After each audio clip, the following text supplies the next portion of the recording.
من بارها برام پیش اومده که درمانجو به من میگه جلسه اول معجزه شد خانم رضا، اما بعضی وقتا پیش میاد که میگن که نه من الان 3 جلسه اومدم هیچ تغییری نکردم. حقیقت رو بخواین اثر طب سوزنی نه به درمانگر نه به تعداد سوزناش، به انرژی اولیه‌ای بدن درمانجو بستگی داره. بعضی از بدنها مثل یک زمین آماده برای کاشت بذر، فقط یه قطره آب میخوان که جون بگیرن.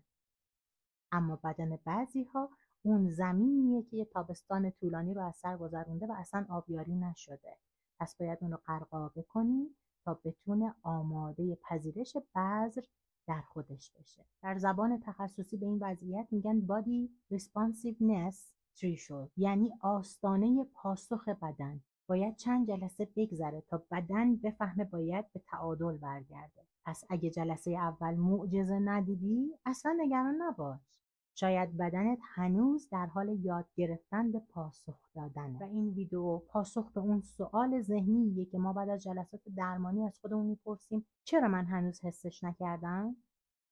به بدنت زمان بده که پاسخ درست و به موقع رو بده.